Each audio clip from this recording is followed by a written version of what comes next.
Muy buenas tardes a todos y todas.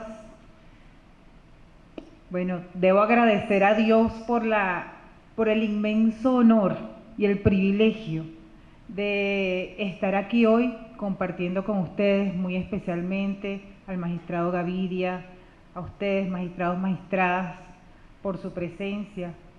Igual, pues saludar a todos los miembros del sistema de protección que se encuentran hoy presentes, tanto del área administrativa como del área judicial, a nuestros hermanos de Cancillería, de la Defensoría del Pueblo, a todas las personas que de una forma u otra todos los días ponen un granito de arena para asegurar los derechos de nuestros niños, niñas y adolescentes.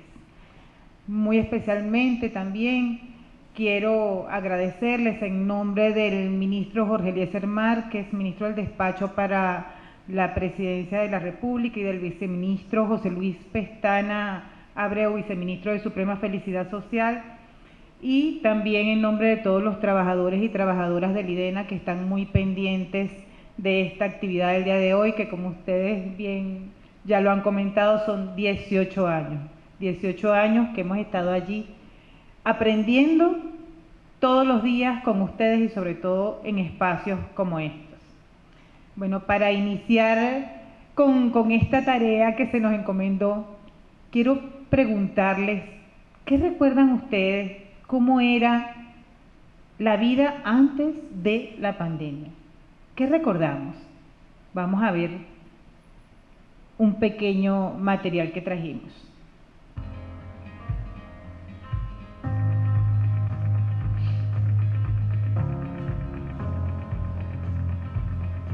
¿Recuerdas cómo era nuestra vida antes de la pandemia? El poder salir y estar cerca de mucha gente sin ningún miedo. Ir a conciertos, festivales, reuniones con amigos o ir a la escuela y abrazar a nuestros compañeros, compañeras y profesores. El salir a dar un paseo y sentir el aire fresco en nuestro rostro y respirarlo sin tapabocas.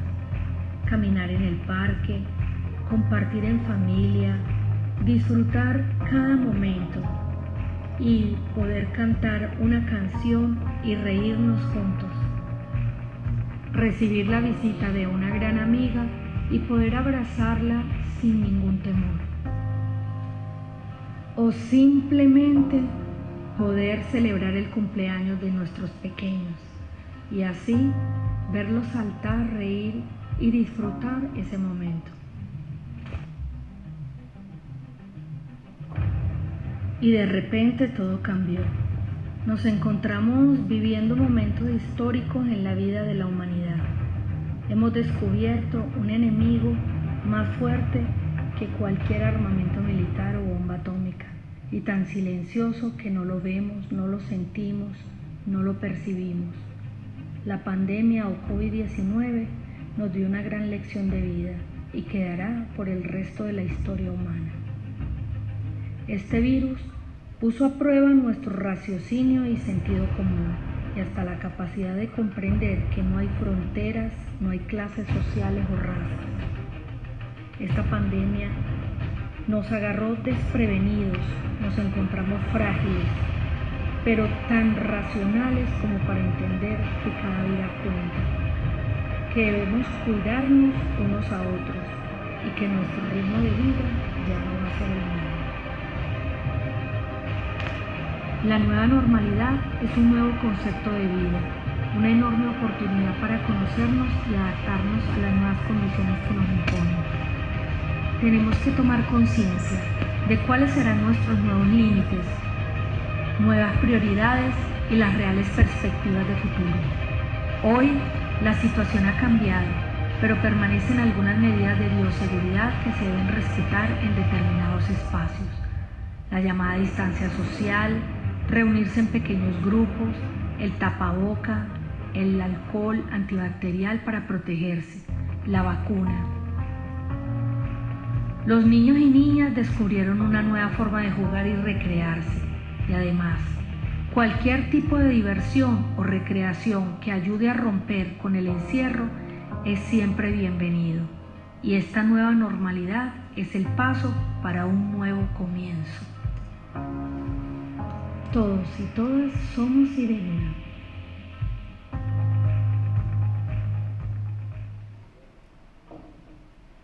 Bien, vamos a hablar unos minutos, por favor, sí, agradezco como la magistrada que me recuerden el tiempo.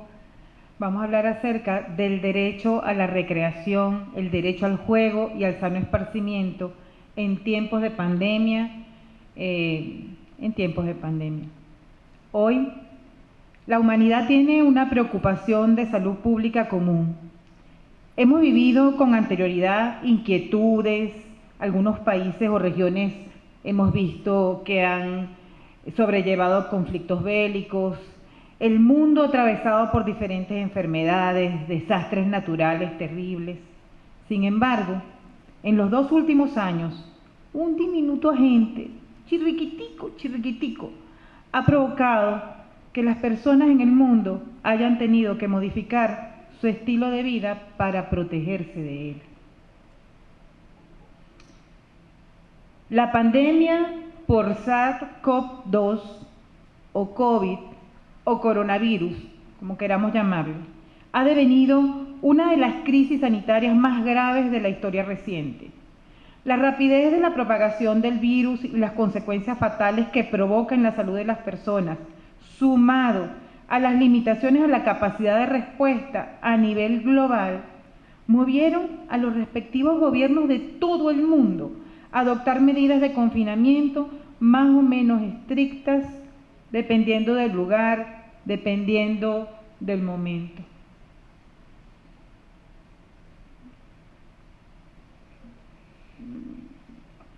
Vamos a ver. Algunas de estas medidas fueron muy diversas. En Europa, en Brasil, en Estados Unidos, en Venezuela. Cada región, cada país asumió una forma diferente de actuar frente a la pandemia. Unas más exitosas, otras menos exitosas con otras. Lo cierto de todo esto es que se ha limitado la libertad de movimiento de las personas, de todas, de los adultos, de los niños, de las niñas, de los adolescentes, de los jóvenes, de los adultos mayores. Y con ello, por supuesto, la actividad económica, reduciéndola prácticamente al mantenimiento de las llamadas actividades esenciales, es decir, las que garantizan los suministros de medicamentos, los productos sanitarios, los alimentos para la población, entre otras cosas de primera necesidad.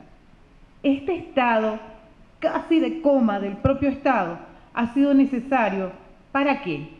Para frenar al máximo y lo más rápidamente posible al virus que seguirá teniendo un impacto enorme en todos los ámbitos de la vida de todas las personas, pero muy especialmente en la vida de los niños, las niñas y los adolescentes, que se trastocó completamente con la llegada del COVID.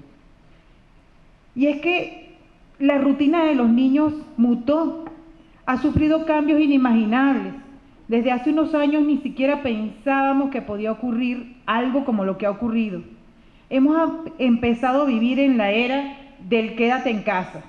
Los niños y las niñas más pequeños deben transformar y reconocer una nueva rutina que se ejecuta desde la casa, con profesores diferentes que son papá y mamá cuando tienen tiempo, con nuevas reglas a seguir, sin recreos para compartir con los compañeros, con retos de por medio porque no entienden lo que tienen que ver en el colegio o las tareas que les mandan y papá y mamá no están preparados para educarles.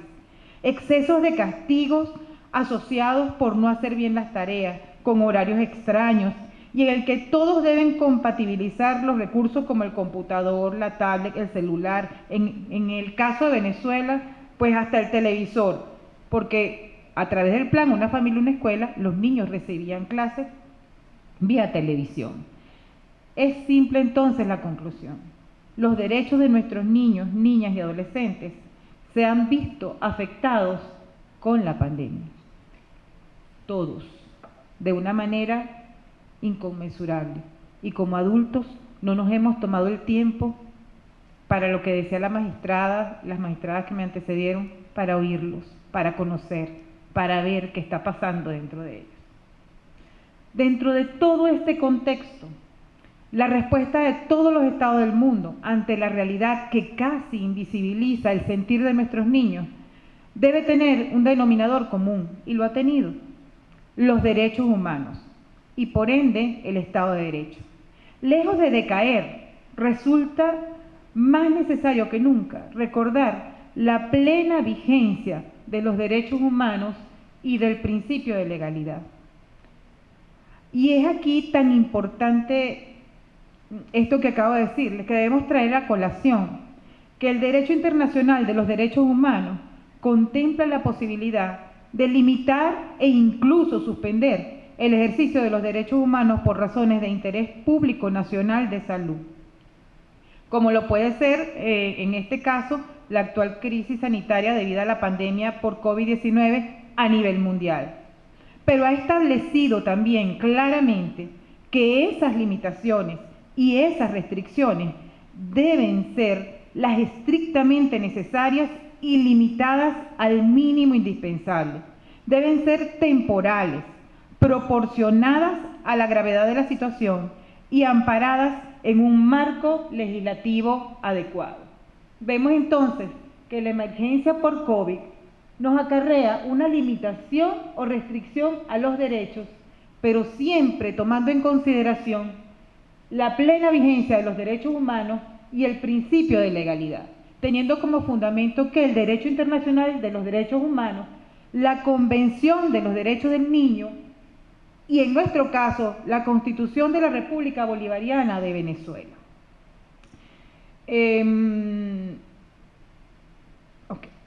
A este mismo tenor, también la Convención de los Derechos del Niño, suscrita y ratificada por nuestro país y que forma parte de los textos internacionales de derechos humanos, debe ser considerada al momento de realizar un análisis sobre su correcta aplicación en la garantía de los derechos de la infancia.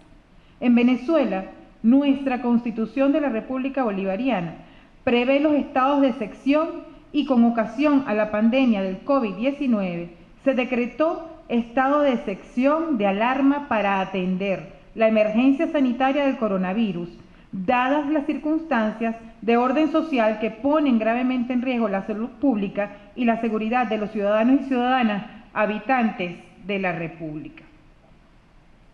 ¿Para qué se dicta este decreto? Para que el Ejecutivo Nacional adopte todas las medidas urgentes, efectivas y necesarias para mitigar y erradicar todos los riesgos relacionados con el coronavirus y sus posibles cepas o variantes, garantizando la atención oportuna, eficaz y eficiente de los casos que se generen. Ahora bien, aunque sin duda alguna la salud pública constituye un elemento central en la actuación que tenga que ver con la resolución de los temas relacionados con la pandemia, con la situación de la pandemia, la dimensión sanitaria del derecho a la salud y el acceso a los servicios sanitarios no es la única que se ve seriamente afectada. Con esto lo que quiero significar es que no hay duda que el objetivo de este estado de excepción es poner fin a la crisis de la salud pública, pero sin olvidar los derechos humanos, y en este caso, en especial, los derechos de todos los niños. La gravedad de los efectos físicos, emocionales, psicológicos del impacto COVID-19 sobre los niños, el desgaste de las relaciones familiares, el exceso de responsabilidades y el estrés provocado por el confinamiento obliga al Estado, a las familias y a la comunidad a protegerlos, especialmente aquellos que no cuentan con elementos ni actividades que les permitan disfrutar de su legítimo derecho al tiempo libre y que, por el contrario, en algunas ocasiones son forzados por la misma familia a trabajar en la calle o a asumir posiciones de mendicidad, entre otras terribles situaciones que hemos visto, que se han comentado y que seguramente todos hemos tratado desde nuestros espacios. Las consecuencias sociales y económicas van a dificultar, cuando no imposibilitar, el ejercicio de muchos derechos, como el acceso a los servicios básicos, a la propia salud mental y física del niño, a la educación, especialmente a la de aquellos que no tienen acceso a la educación online, a una alimentación saludable, a un nivel de vida digno, a no sufrir ningún tipo de violencia, a ser informados, a ser escuchados, en fin. Pero también tenemos que ver, y es lo que me tiene a mí aquí hoy frente a ustedes, que el derecho al juego y el derecho a la recreación también se ha visto afectado en tiempos de pandemia. Aunque al igual que sucede en condiciones de normalidad, no está recibiendo el mismo reconocimiento y la misma promoción que se merece, teniendo en cuenta la importancia central del juego para la vida y el desarrollo del niño. Es a través del juego, sobre todo en la primera infancia, de ese despertar y esa espontaneidad del niño, cuando nosotros podemos ir formando al joven y al hombre de mañana. En este sentido, en Venezuela, la recreación es un derecho constitucional que está establecido en el artículo 111 y dispone que toda persona tiene derecho a la recreación y el deporte como actividades que benefician la calidad de vida individual y colectiva. También la LOMNA, la Ley Orgánica de Protección para el Niño, Niña y Adolescente, consagra en sus artículos 63 y 64 el derecho al descanso, a la recreación, al esparcimiento, al deporte y al juego. Pero es que también nosotros tenemos una ley de avanzada, que es la Ley Orgánica de Recreación. Y en esta ley, pues también dentro de toda la complejidad que estamos viviendo, en medio de una guerra multiforme, en medio de toda la pandemia, pues se ha hecho un esfuerzo importante para que el derecho a la recreación, el derecho al esparcimiento y el derecho al juego, no solo de niños, niñas y adolescentes, sino de toda la familia, sea materializable. Ahora bien, ¿qué es la recreación? ¿Qué es el juego? ¿Cómo materializamos ese derecho? Porque es difícil que lo concibamos como un derecho. Nosotros que somos abogados, la mayoría lo entendemos de esa manera, pero el común dice, no, el juego, no, la recreación, no le dan importancia. Pues bien, el Comité Internacional de los Derechos del Niño ha definido al juego como todo comportamiento, actividad o proceso iniciado, controlado y estructurado por los propios niños. Tiene lugar donde quiera y como quiera, cuando se dé la oportunidad. Es decir, es la expresión máxima de la libertad absoluta del niño que se encuentra en pleno desarrollo. Es cuando él expresa lo que lleva dentro y cómo. Jean Piaget decía que el juego forma parte de la inteligencia del niño, porque representa la asimilación funcional o reproductiva de la realidad según cada etapa evolutiva del individuo. Ese niño se forma en diferentes ambientes, en diferentes espacios, con diferentes personas, con diferentes experiencias, que por la pandemia, por las restricciones que tenemos, por el confinamiento, el niño no ha tenido la oportunidad de disfrutar. Lo cierto es que el juego es una dimensión fundamental y vital del placer de la infancia, así como un componente indispensable del desarrollo físico, social, cognitivo, emocional y espiritual. Por su parte, la recreación consiste en actividades o experiencias escogidas voluntariamente por el niño, ya sea por la satisfacción inmediata que le brindan o por el valor personal o social que espera recabar de ellas. La recreación suele tener espacios destinados específicamente para ese fin. Y ambas actividades, tanto la recreación como el juego, se caracterizan por unos elementos que son la voluntariedad, la flexibilidad, la creatividad, la espontaneidad, y es fundamental que todos estos caracteres sean garantizados.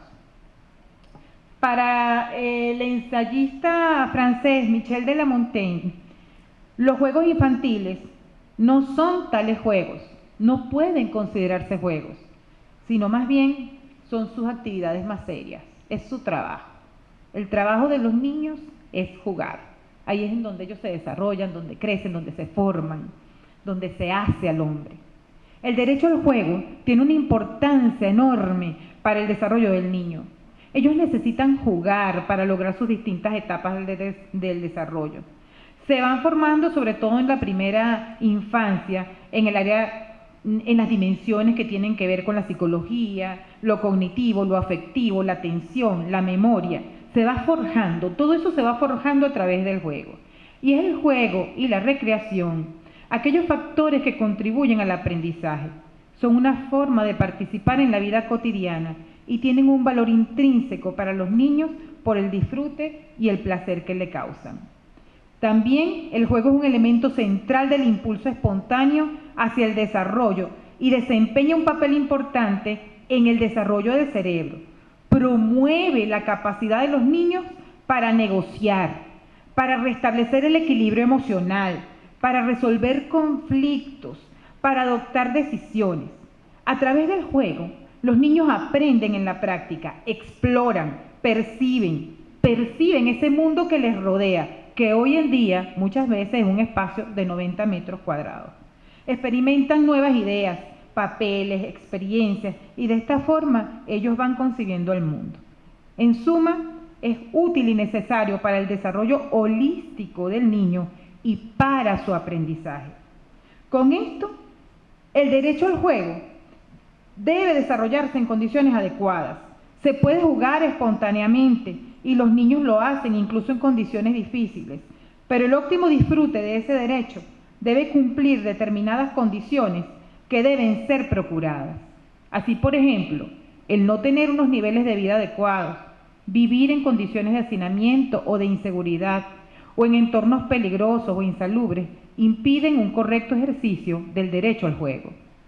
Estas circunstancias, lamentablemente, ya se están dando y van a ser incrementadas por los efectos económicos de la pandemia, que sumados a los efectos de medidas coercitivas unilaterales que pesan sobre nuestra república, afectan sin duda el derecho al juego, a la recreación, al sano esparcimiento de nuestros niños, niñas y adolescentes. Además de todo esto, hay otros obstáculos muy distintos que impiden el ejercicio de este derecho, de los cuales, por ejemplo, podemos mencionar la falta de reconocimiento de la importancia del juego y de la recreación, considerándolo muchas veces, la mayoría de las veces, padres, madres, representantes y responsables, consideran que es una pérdida de tiempo y que es improductivo jugar con sus hijos. También la resistencia al uso de los espacios públicos por los niños. Esto trae repercusiones muy importantes en su sentido de pertenencia para con la ciudadanía. También las exigencias del éxito académico, la falta de acceso a la naturaleza, a compartir, a respirar el aire puro que tienen los parques, especialmente en las zonas urbanas y con bajos ingresos. Dentro de todo este panorama actual, entonces, la pandemia que vivimos plantea nuevos retos para la garantía y protección de los derechos del niño, pero también va a incidir y agravar situaciones anteriores que no estaban bien resueltas durante la vieja normalidad, antes del COVID-19. Y es eso lo que sucede, por ejemplo, con el derecho a la recreación. No es que los derechos de los niños no sean, como todos, susceptibles de ser limitados por causas de interés público, como es en el caso de la pandemia, que es necesario. La cuestión es, en general, que deben valorarse, debe evaluarse muy bien las consecuencias que estas restricciones tienen sobre los niños y establecerse cuáles son los mecanismos de mitigación o de compensación de estos efectos negativos que sin duda ya se están produciendo. ¿Y quiénes tienen la responsabilidad primaria de ubicar estos mecanismos de mitigación? Padres, madres, representantes y responsables, por supuesto, de la mano del Estado que crea las políticas públicas para apoyar en esta tarea. Lo que pretendemos enfatizar cuando hacemos este comentario es que es necesario, es urgente y es obligatorio que atendamos la exigencia del interés superior del niño, ese que impone la obligación de evaluar ese impacto a toda medida que afecte los derechos de los niños.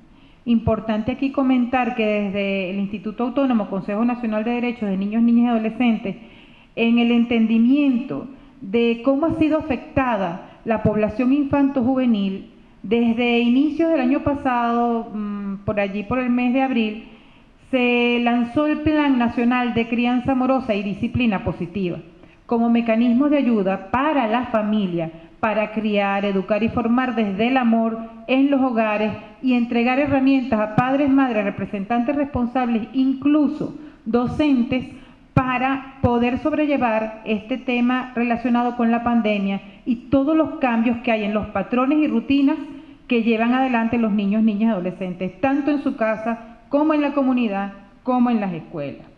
Entonces, toda esta situación que se ha venido presentando nos ha llevado a preguntarnos, dentro del marco de esta exigencia de valorar el interés superior del niño, si la pandemia por COVID-19 trae consigo el final del juego, de la recreación tal y como lo habíamos concebido. En un escenario pospandémico, ¿qué efectos pueden causar más daño? ¿Cuáles son los cambios?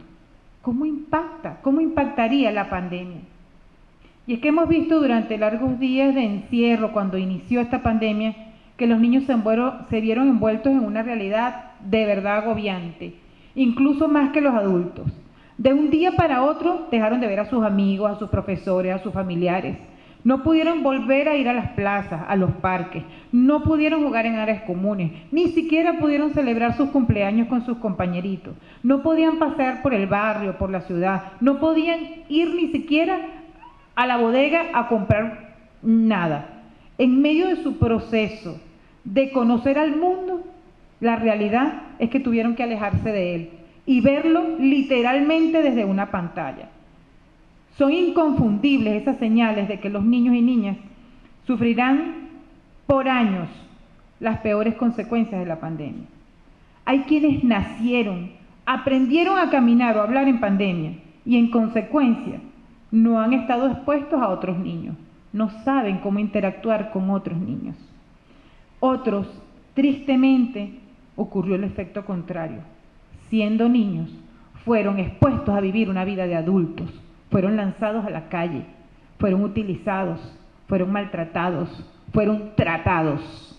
Esa es otra cara de la moneda que también debemos ver. Los mandatos para el distanciamiento social, las órdenes de quedarse en casa, el refugio en el hogar, separaron a los niños y a los adultos de sus familiares y amigos. Quizás ya muchos tuvieron que enfrentar el duelo de la pérdida de un familiar. También hubo padres y madres que se dieron la oportunidad de conocer y compartir con sus hijos. Yo soy una de esas madres. Descubrí cosas nuevas en mi hijo durante una semana que no conocía. Pero la realidad es que son pocos los hogares que tuvieron esa oportunidad. El día a día, la pérdida de los trabajos, las necesidades, el miedo, no permitió que se diera esa interacción entre padres, madres, hijos. Pero debemos darnos esa oportunidad y conocerlos más, un poco más, con la nueva rutina. Con la nueva rutina. Los padres, madres y adultos significativos no estaban acostumbrados a compartir durante todo el día con los pequeños, generándose momentos difíciles de comprender para el niño, ya que estaba por primera vez todo el día y toda la noche con papá y mamá, con sus héroes, pero resulta ser que sus héroes, en medio de la necesidad, que como les decía antes, se olvidaban de que son niños y entonces se generaban situaciones que le causaban frustración y dolor a esos niños. De acuerdo con el Fondo de las Naciones Unidas para la Educación, la Ciencia y la Cultura, la pandemia del coronavirus ha implicado que unos 1.600 millones de niños de todo el mundo hayan tenido que recluirse por seguridad, lo que tiene efectos diversos sobre su desarrollo físico, cognitivo y emocional. Ya estamos viviendo las consecuencias de eso. Del mismo modo, según un estudio realizado por la Red Global de Infancia, al menos 1 de cada 7 niños y jóvenes vivió confinado en su hogar durante gran parte de 2020 y 2021 y por ende sufrió de ansiedad, depresión, aislamiento, sin hablar de sobrepeso o desnutrición, maltrato, quizá abuso. Observamos entonces que la situación de la niñez frente a la pandemia está dejando grandes tareas para dar respuesta a los compromisos en materia de derechos humanos. Los estudios, las investigaciones han visibilizado las urgentes medidas que se deben considerar para paliar, atenuar y prevenir situaciones complejas en los niños, niñas y adolescentes, para devolverles la alegría, para que vuelvan a sonreír. Y en este sentido, Venezuela activó el exitoso método del 7+7 para el control de la tasa de contagio de la pandemia. Durante 7 días estábamos encerraditos y durante 7 días relajábamos un poco el confinamiento. Sin embargo, eso no nos ayudó mucho con los niños. Salían papá y mamá, pero los niños seguían encerraditos en casa. Pero si había tiempo para bajar al perrito 10 minutos. No teníamos tiempo para bajar a nuestro hijo a darle una vuelta a la manzana. Ocurrió mucho, mucho, mucho. Ahora, de cara a los próximos días de Navidad, se suspende temporalmente este esquema de 7+7 y se ha perfilado un nuevo método, el de la flexibilización segura y consciente, que inició a partir del 1 de noviembre hasta el 31 de diciembre, siguiendo todas las medidas de bioseguridad, para de esta forma aspirar en los meses de noviembre y diciembre la flexibilidad, la seguridad, la salud, la felicidad, el fortalecimiento familiar, el reencuentro, en fin, garantizar el derecho del pueblo a la máxima felicidad social, la máxima seguridad y la máxima protección, como lo dijo nuestro presidente constitucional, Nicolás Maduro Moros. Del mismo modo, a partir del 25 de octubre de este año, bingo, sonó el timbre de nuestras escuelas. Los niños, niñas y jóvenes venezolanos felices regresaron a clases presenciales. Luego de 19 meses de ausencia, este retorno se ha realizado con estricto cumplimiento de las medidas de bioseguridad y acompañados del proceso de vacunación para niños mayores de 12 años en las escuelas y liceos y avanzando hacia la inmunización de los niños mayores de 2 años. Son garantías de derechos de nuestros niños. Pero todo eso, todo este catarbón de derechos que es garantizado para nuestra infancia, en un esfuerzo gigantesco de nuestro gobierno nacional a través de sus políticas públicas, redunda en que nos permite asegurar condiciones que, unidas a la responsabilidad individual que como padres debemos haber sembrado en nuestros hijos, le permiten a ellos volver al colegio, volver a compartir con sus iguales, le permiten a nuestra muchachada volver a encontrarse en espacios de recreación, a compartir juegos necesarios para su proceso de crecimiento y desarrollo, teniendo siempre la precaución, por supuesto, de no bajar la guardia ante el virus por tener un simple rato de esparcimiento. Ahora bien, ya que estamos atravesando por este lado más optimista de la pandemia y se está retornando a una vida algo más normal, siempre por supuesto con los apropiados resguardos de bioseguridad, es importante incentivar a los niños para que vuelvan a jugar, a recrearse, a crear nuevas formas de interactuar, porque esto es determinante para su desarrollo, ya lo dijimos, una parte de su crecimiento tan vital como dormir y comer, sin darle por supuesto un espacio excesivo a los videojuegos, a la televisión o al internet. La interacción con sus iguales es fundamental para el desarrollo de los niños. Entonces, ¿cuáles serán los efectos a largo plazo de la COVID-19 en el ejercicio del derecho al juego y a la recreación? ¿Cuáles serán sus implicaciones para su posterior desarrollo social y emocional? Bueno, si las restricciones del COVID terminan pronto, cosa que vemos un poco difícil, el impacto será modesto. Los padres, madres, maestros, hermanos mayores, así como las figuras significativas del niño, tienen que asumir un papel diferente con los niños más pequeños, donde el juego pueda ser quizá un poco más estructurado, pero que siga siendo una oportunidad de aprender, de compartir en familia. Todo indica que el juego de los niños será diferente a corto plazo. Sin embargo, la pandemia por coronavirus o COVID-19 no tiene por qué ser el final del juego, como muchas personas lo han dicho. La pandemia por COVID-19 da la oportunidad a padres, madres, maestros y comunidades de reconocer la importancia del ejercicio efectivo del derecho al juego y a la recreación, así como al sano esparcimiento.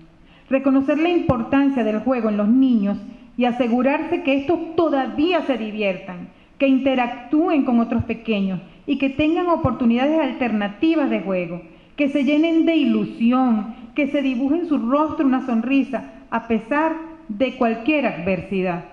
Y preparando esto, porque la verdad quería decir muchas cosas y no sabía cómo organizarme, vino a mi mente un poema que mi papá nos recitaba. Nosotras somos 3 hermanas, nos recitaba a las 3, y es un poema de Juan Manuel Roca.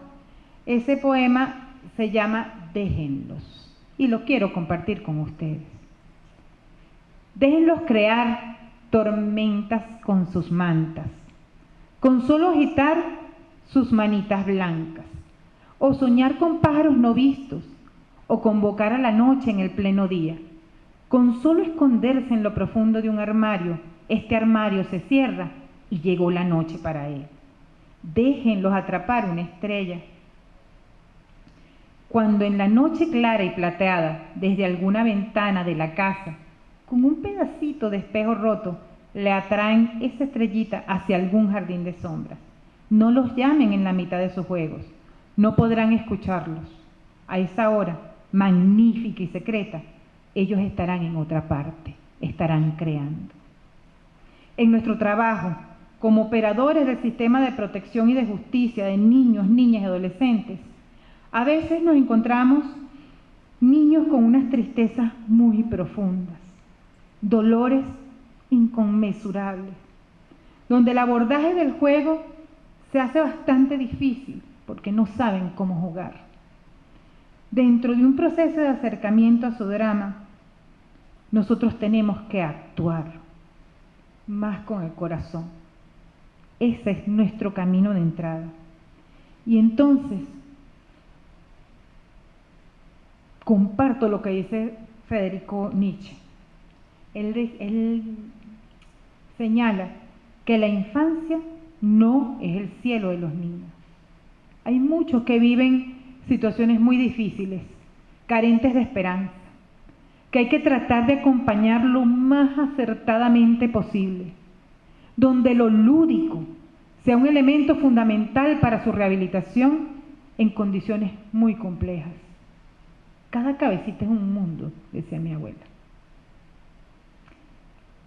Y aquí, pues quiero también, para finalizar, cerrar con algo que decía Pablo Neruda. Pablo Neruda señalaba que el niño que no juega no es un niño, pero el adulto que no juega perdió para siempre el niño que vivía con él y que le hará mucha falta.